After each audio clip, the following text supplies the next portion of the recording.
Hi friends, நம்ம சேனலில் lining ப்ளவுஸில் எப்படி ஷோல்டரை இன்வெர்சிபிளாக ஸ்டிச் பண்ணுறதுன்னு வீடியோ போட்டிருந்தோம். அதில் ஒரு சிஸ்டர் கமெண்ட் பண்ணியிருந்தாங்க, நார்மல் ப்ளவுஸில் எப்படி ஷோல்டரை இன்வெர்சிபிளாக ஸ்டிச் பண்ணுறது அப்படின்னு கேட்டிருந்தாங்க.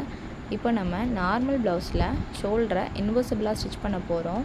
அதுக்கு பேக் பார்ட்டோடைய கெட்ட பக்கத்து மேலே ஃப்ரண்ட் பார்ட்டோடைய நல்ல பக்கத்தை வச்சு அதில் 1/4 இன்ச்சு தையல் போடணும். நம்ம ஷோல்டர் ஜாயினிங்காக 1/2 இன்ச்சு சீம் அலவன்ஸ் விட்டுருப்போம்.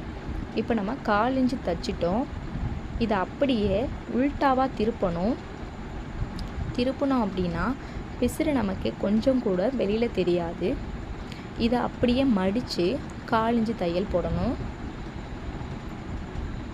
நம்ம நார்மல் ப்ளவுஸில் ஷோல்டரை இன்வெர்சிபிளாக ஸ்டிச் பண்ணிட்டோம்.